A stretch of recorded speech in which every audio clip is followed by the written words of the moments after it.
El día que el gerente de ventas lloró frente a todos porque no podía emitir una factura de BMW blindado, yo estaba tomando café frío en mi rincón habitual, con la pantalla partida en 4 terminales de monitoreo. No era la primera vez que el sistema se trababa por un error humano. Ese día, él había cambiado el código del paquete premium por el de una bocina inalámbrica. Pero igual, terminó en mi escritorio, igual que siempre, igual que todos, furioso, inútil, desesperado. Se le cayó la fachada de tiburón de showroom en 5 minutos. Nadie lo juzgó. Todos sabían que si yo no arreglaba el problema, la venta se caía. Así eran las cosas en el concesionario. Egos del tamaño de camionetas de lujo, pero sin saber qué pasaba por detrás del telón. Yo llevaba 9 años ahí. 9. Empecé como auxiliar de sistemas, sin título universitario, sin apellidos conocidos, sin padrinos. Pero con eso que los MBA no enseñan: paciencia, lógica y la habilidad de encontrar un error en 5.000 líneas de código después de oler una sola alerta. Construí el sistema desde cero. Lo diseñé en las madrugadas. Lo conecté todo: ventas, inventario, postventa, créditos internos, el CRM, los turnos de los talleres. Cuando alguien escanea un BIN en Guadalajara, alguien en Puebla sabe que ya no está disponible. Todo fluía porque yo lo mantenía vivo. Nunca me metí en el mundo de los trajes italianos ni de las comidas con inversionistas. Nunca me invitaron a los brindis en la terraza ni a los retiros en Valle de Bravo. Pero, cuando el sistema fallaba, se acordaban de mí como si fuera la Virgen de los Remedios. Así operaba el ecosistema. Yo era invisible, hasta que no lo era. Y si llegaste hasta aquí, hazle un favor a este sistema. Suscríbete y dale me gusta. El 97% solo escucha sin hacerlo, pero eso realmente motiva al equipo para seguir contando historias como esta. Gracias por seguir aquí. Una vez, el contador general intentó instalar un sistema nuevo que su primo le había recomendado. A los 3 días, la nómina se mezcló con las órdenes de servicio y el sistema marcaba que debíamos 6 millones a los mecánicos. ¿Adivinen quién lo arregló? En silencio, sin reclamar. Como siempre. Nunca firmé nada cediendo derechos, por cierto. El abogado del corporativo me mandó una vez un documento por error. Decía que el sistema era de la empresa, según contrato firmado. Yo no firmé nada. Lo borré y les mandé el archivo limpio. Nunca más lo mencionaron. Así pasaba el tiempo. Me volví un fantasma útil. Conocía los ciclos del servidor mejor que mi menstruación. Podía anticipar picos de carga como quien predice tormentas por dolor en la rodilla. Era eficiente, funcional y olvidable. Hasta que llegó él. Una tarde de miércoles me llegó una notificación en el sistema interno. Asunto: celebración de integración. Bienvenida al nuevo director de operaciones.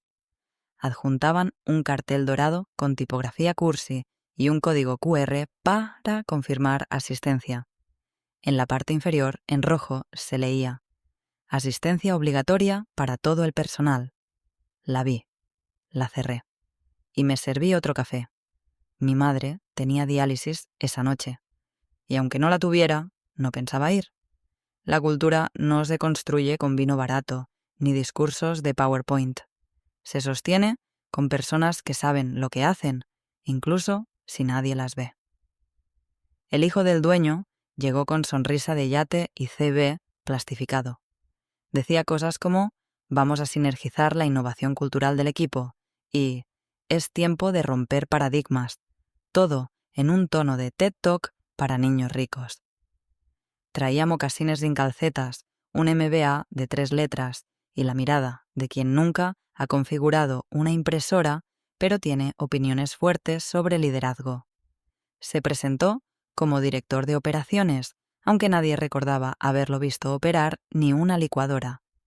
Pero era el hijo, así que todos sonrieron, aplaudieron y anotaron sus frases en libretas como si fueran evangelio.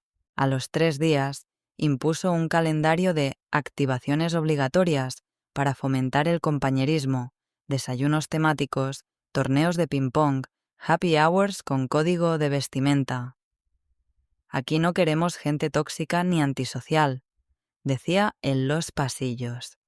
Y cada vez que alguien preguntaba por qué el sistema de facturación ahora pedía login doble, él respondía con algo como: «Eso lo ve IT, nosotros enfoquémonos en la cultura».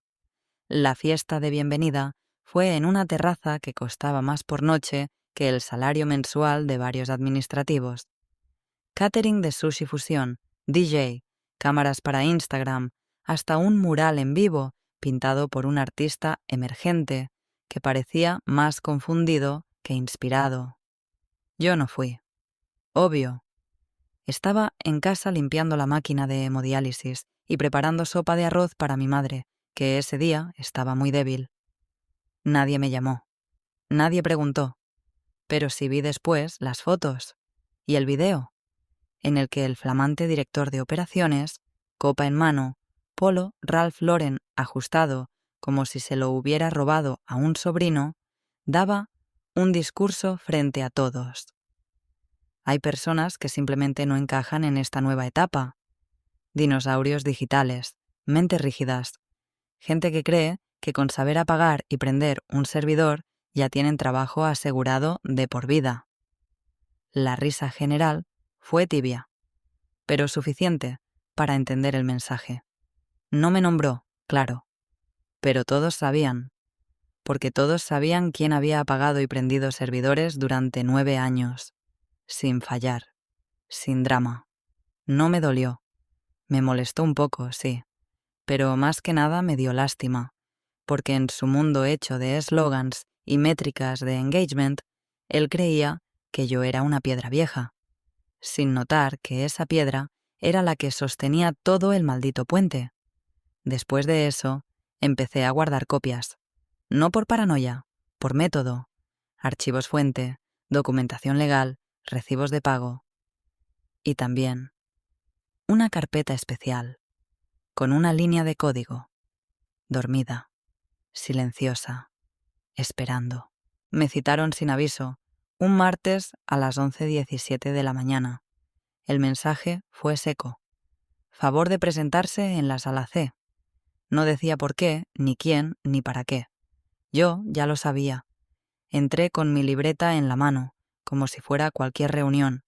En la sala estaban él, el hijo del dueño, y una mujer que no conocía, joven, vestida como influencer profesional, con una Mac abierta y un café de marca en la mano. Ni siquiera me ofrecieron asiento. El aire acondicionado estaba en modo Antártida. Él fue directo, como si estuviera leyendo un comunicado que ensayó frente al espejo.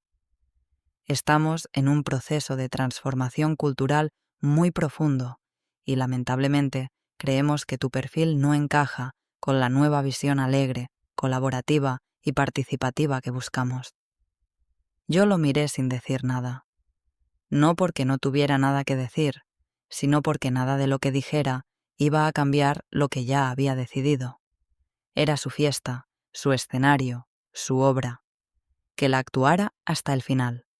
La de RH intervino con su tono de «todo bien, pero ya no».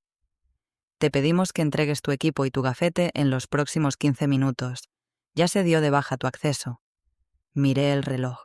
11:19. Pensé en mi madre, en la sopa que le dejé lista esa mañana, en la bolsa de medicamentos que tenía que recoger después del trabajo. Pensé también en el sistema, en cada línea escrita, en cada parche aplicado a las 3 de la madrugada cuando el resto dormía. No dije ni una palabra. Solo asentí, salí y me fui directo a mi escritorio. Mi equipo ya estaba apagado. Tomé la laptop personal que usaba para emergencias, vacía, limpia, sin un solo byte que no fuera del sistema operativo. La dejé sobre la mesa de recepción, junto con el gafete. Ni siquiera me pidieron revisar el contenido. Asumieron que yo, como siempre, había hecho todo bien. Caminé hasta la puerta con la cabeza alta. Ni una lágrima, ni una queja, solo ese silencio grueso que se siente cuando uno decide no romper nada, pero tampoco sostenerlo más. Esa noche, cuando mi madre ya dormía, abrí la carpeta especial. Estaba encriptada con una clave que solo yo conocía, el segundo nombre de ella y el número de serie de la primera computadora que reparé. Adentro, una línea de código, precisa, letal. La ejecuté a las 23:58. En la consola apareció un mensaje, blanco sobre negro. Tiempo restante, 50:00. Y comencé a contar. A las 7:03 de la mañana siguiente, el CEO y su flamante director de operaciones recibieron un correo sin remitente claro, enviado desde un dominio cifrado, con un solo adjunto, un PDF de una sola página, fondo negro, texto blanco, sin logo, sin firma. Tiempo restante, 50. Heredero. El asunto del correo era aún más conciso. Cortesía. Lo ignoraron, claro. Lo archivaron. El CEO, más por soberbia que por ignorancia. El hijo, por ese reflejo automático de los que nunca han tenido que leer las letras pequeñas de nada. Para ellos, todo lo que no entendían era un virus o spam. Pero el sistema seguía funcionando. Eso fue lo más desconcertante. Nadie notó nada al principio. Las ventas del día se registraron, los turnos de los talleres aparecían en pantalla, los asesores imprimían cotizaciones, todo en apariencia. Solo que el sistema ya no respondía a los comandos administrativos. Nadie podía generar reportes gerenciales. Los respaldos automáticos estaban detenidos. Las validaciones con las financieras comenzaron a marcar errores. Los indicadores KPI daban datos inconsistentes, como si estuvieran a medio cocinar. Un asesor comercial, sin saber por qué, no pudo ingresar una venta a crédito. El icono de carga giraba, y giraba, y giraba. El jefe de postventa pidió una actualización del catálogo de repuestos. Recibió una pantalla en blanco con un mensaje curioso. Elemento inexistente o removido. Llamaron a IT. IT revisó. No encontraron fallas. No sabían dónde buscar, porque ese sistema nunca fue de ellos. Solo lo usaban. Era como revisar el motor de un auto sin saber dónde está el capó. A mediodía, el hijo hizo una reunión de emergencia con los gerentes. Llegó con su sonrisa de siempre, pero con una vena marcada en la frente. Llevaba el PDF impreso. Lo puso sobre la mesa como quien lanza un acertijo. ¿Alguien sabe qué es esto? Nadie respondió. Unos se encogieron de hombros. Otros miraron a la mesa. Una gerente de crédito lo leyó en voz baja, como si fuera una amenaza. Él rió. Rió con ese desprecio de quien nunca ha tenido que arreglar nada por sí mismo. Tranquilos, es un chiste. Un numerito. Alguien queriendo hacerse el interesante. Ya encontraremos otro sistema. Peor es nada. Y con esa frase volvió a sellar su destino. Yo, mientras tanto, me servía café.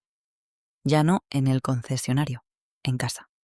Con mi madre dormida a unos pasos y la cuenta regresiva abierta en una tablet vieja sobre el escritorio. Tiempo restante. 43, 18, 52. Seguía contando. Sin pausa. Sin ruido. Como todo lo que yo había hecho. A las 36:02:17, el jefe de talleres intentó registrar un Jeep Grand Cherokee con una falla electrónica.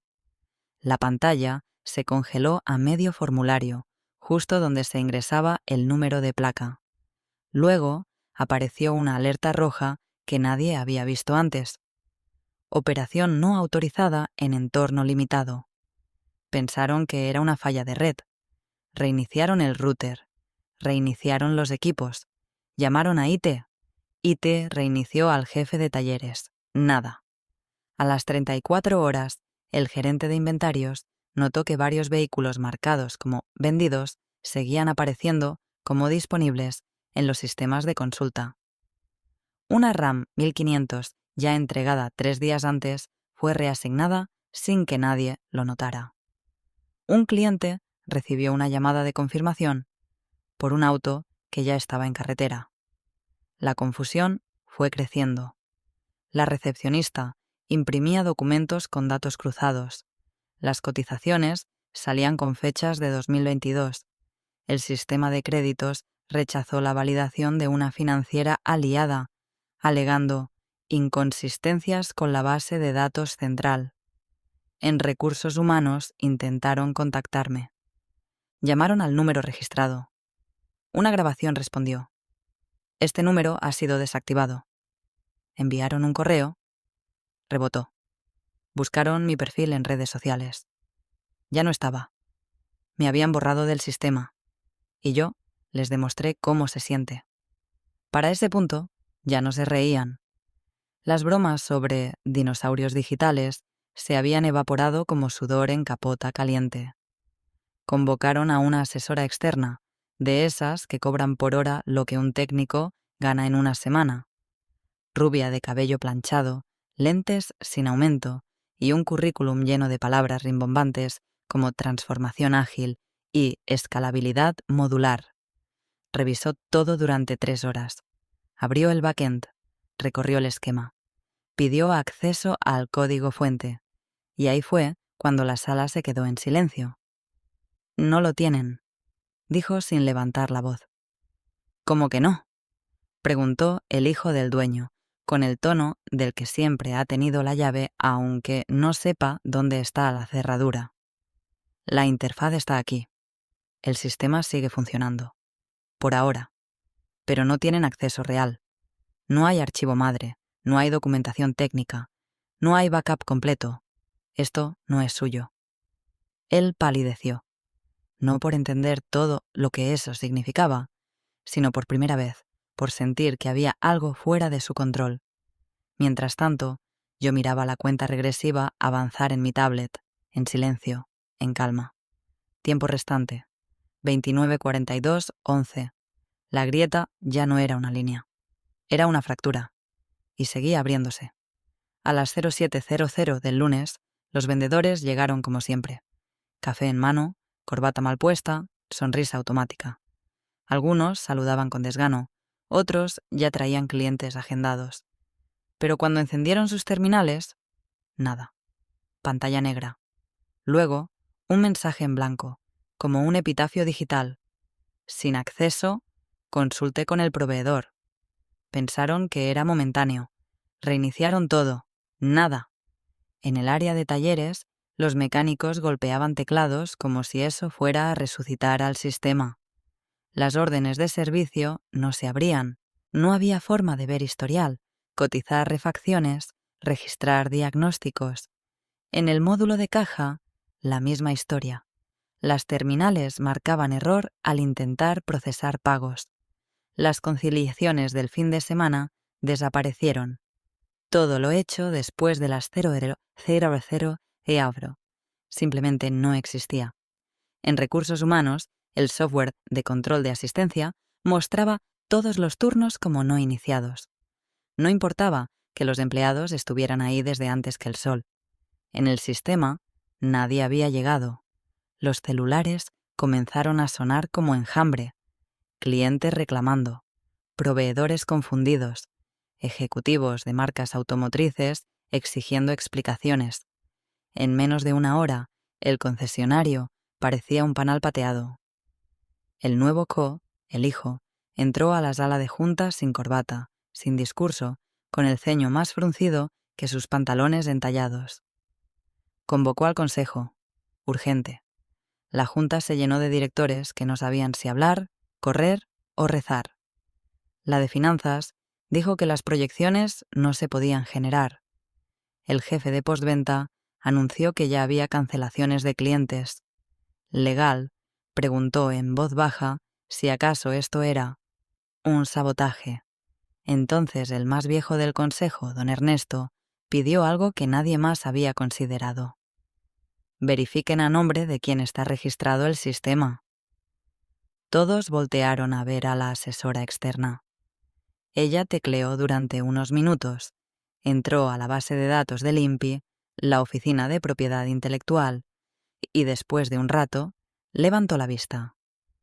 El sistema está registrado como propiedad de una EIRL, Empresa Individual de Responsabilidad Limitada, nombre comercial Asimétrica. ¿Eso qué significa?, preguntó el hijo, con una voz que ya no sonaba arrogante, sino infantil. Significa que todo este sistema no es suyo, nunca lo fue. La sala se quedó muda. El murmullo de los celulares vibrando se sentía como moscas en una iglesia vacía. Yo, en ese momento, estaba en casa. No dormía. Solo observaba cómo la cuenta regresiva llegaba a 0. Tiempo restante, 0, 0, 0, 0. Y el silencio que siguió fue hermoso. La tarde del colapso, el hijo convocó una segunda reunión de emergencia. Esta vez no hubo coffee break, ni presentación en pantalla, ni discursos de LinkedIn. Solo gritos, acusaciones y un aire espeso como aceite quemado. A los 40 minutos ya habían contratado una firma externa para reconstruir el sistema desde 0. Le pagaron por adelantado, con promesa de entrega en 7 días hábiles, como si los sistemas personalizados crecieran en invernaderos. La firma se presentó a primera hora del martes. 2 ingenieros trajeados y una abogada que hablaba como si leyera cláusulas hasta dormida. Revisaron la infraestructura. Pidieron manuales técnicos, pedazos de código, mapas de arquitectura. A mediodía se fueron. Y a las 16:12 enviaron una carta. Asunto: notificación de conflicto legal. Cualquier intento de replicar, adaptar, rediseñar o rehacer el sistema actualmente en uso por el concesionario sin autorización escrita del titular registrado constituye una violación directa a la Ley de Propiedad Intelectual. Nuestra firma no participará en ninguna acción que derive en una infracción. Gracias por su comprensión. Adjunto: captura del registro oficial de Asimétrica, nombre de la empresa, RFC, dirección, y debajo el nombre completo de quien era, y seguía siendo, la única propietaria legal del sistema. Entonces se voltearon a ver entre ellos como si alguien pudiera salvarlos. El hijo se puso de pie, rojo, como si le hubiera explotado un airbag en la cara. Empezó a gritar: «¡Esto es una extorsión! ¡Una trampa! ¡Lo vamos a demandar!». Fue en ese momento que alguien en RH, creo que se llamaba Paulina, habló por primera vez en toda la jornada. «Hay algo que no hemos dicho», dijo, bajando la voz. Todos voltearon.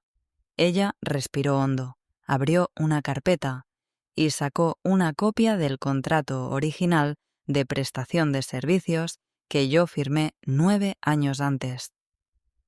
En ningún punto hay cesión de propiedad intelectual. Nunca se lo exigimos. Nunca se lo pedimos. Ni una cláusula. Legal lo revisó. Solo decía que entregaría soporte técnico y actualizaciones mientras estuviera contratada. Un silencio denso, de esos que solo se rompen con verdades crudas o con renuncias. Fue entonces que Mariana, la gerente de postventa, una de las pocas que siempre entendió lo que yo hacía, aunque nunca lo dijera, habló con la voz más neutra y brutal que he escuchado en una sala corporativa. No nos hackeó, no saboteó nada. Él no atacó, solo retiró lo que era suyo. Ahí fue cuando vi el miedo verdadero en los ojos del hijo del dueño. No el pánico escénico, no el susto de un Excel perdido. Miedo real. Ese que aparece cuando te das cuenta que la silla en la que estás sentado no tiene patas y que quien la sostenía ya no está. Me llamaron a las 7:46 de la mañana. «Número desconocido», contesté. Una voz grave, directa, sin rodeos. «Hablamos en nombre del consejo». ¿Podría reunirse con nosotros hoy mismo? En persona, si es posible. Yo había salido a comprar medicina para mi madre. Tenía en la bolsa un yogurt de mango y 2 pastillas para la presión. Miré el sol. Pensé en el sistema, en las 124 llamadas que no contesté. Y dije que sí. No por venganza, no por gusto, porque era el momento justo. Me recibieron en la misma sala de juntas de siempre. Luces frías, agua embotellada, 3 consejeros, un abogado y el hijo. En la esquina, sin hablar. Yo entré vestida como siempre, sin trajes, sin marcas, con el mismo paso firme que usaba cuando resolvía fallos en plena quincena. No llevé carpeta, no llevé laptop, solo mi presencia y lo que ellos ya sabían que necesitaban. No hubo disculpas, no las esperaba. El presidente del consejo tomó la palabra con un tono que mezclaba urgencia y orgullo tragado. Sabemos que el sistema es suyo y sabemos que no podemos continuar sin él. ¿Está dispuesta a discutir opciones? Asentí y saqué de mi bolso un solo papel doblado. La propuesta. Leí en voz alta, sin teatralidad. Contrato de arrendamiento tecnológico, periodo inicial de 5 años, pago anticipado por ciclo anual, soporte técnico tercerizado. Ustedes no me volverán a llamar a las 3 de la mañana. El acceso estará limitado a usuarios autorizados. Cualquier modificación no pactada anula el contrato. Uno de los consejeros preguntó: ¿y el precio? 10 veces lo que me pagaban, más IVA. Silencio. El hijo se levantó abruptamente. Esto es un abuso. No podemos someternos a su chantaje. El presidente ni lo miró. Solo levantó la mano en seco. Tú ya hiciste suficiente. El abogado del consejo leyó el documento. Le temblaban apenas los dedos. Mariana, sí, la misma gerente de postventa, estaba presente como observadora. Cuando terminé, ella solo murmuró: es justo. No hubo negociación. No hubo contrapropuesta. Firmaron. Una por una. Todas las páginas. Con bolígrafos de lujo que por fin se usaban para algo útil. Y cuando terminé de firmar yo, me levanté, les agradecí su tiempo y me fui, sin mirar atrás. No celebré, no sonreí, solo caminé por el pasillo en silencio, sabiendo que no regresaba como empleada, regresaba como dueña. A las 08:00 del día siguiente, el sistema volvió a la vida, sin fanfarrias, sin aplausos, solo un sonido familiar. Los ventiladores de los servidores girando en perfecta sincronía, las pantallas encendidas, las órdenes de servicio reapareciendo, los inventarios actualizados al instante como si nada hubiera pasado. Pero todo había cambiado. Los correos ahora salían con una nueva firma. Sistema operado por Asimétrica, proveedor autorizado. Los tickets de soporte se redirigían a una plataforma externa, con horarios claros y SLA definidos. Las validaciones bancarias volvieron a funcionar, pero con un nuevo dominio como intermediario. Todo fluía como antes, solo que ahora costaba.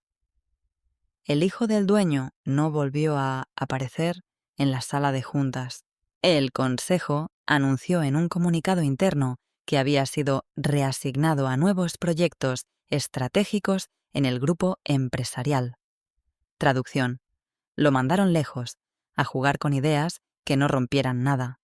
Su oficina fue vaciada en silencio. El mural de Innovación con propósito fue pintado de blanco. El concesionario siguió vendiendo, siguió operando, pero ya no con poder total, ya no con esa sensación de control absoluto que habían tenido durante años. Ahora sabían que había una frontera que no podían cruzar sin pedir permiso, una estructura que no les pertenecía, un reloj que no podían adelantar ni detener. Yo no volví al edificio, al menos no como parte de ellos. Mi nueva oficina quedaba a 20 minutos, en una zona industrial donde nadie pide corbata para entrar. Era pequeña, funcional, silenciosa. Tenía una cafetera decente y un servidor al que llamaba por su nombre, no por su número de serie. En la puerta, una placa discreta decía: asimétrica, soluciones integrales de tiempo y sistema. Debajo, en letras más pequeñas, una frase: 50 horas no eran una amenaza, eran cortesía. No destruí nada, solo dejé de sostenerlo gratis. Y eso, en este mundo, es más radical que cualquier bomba.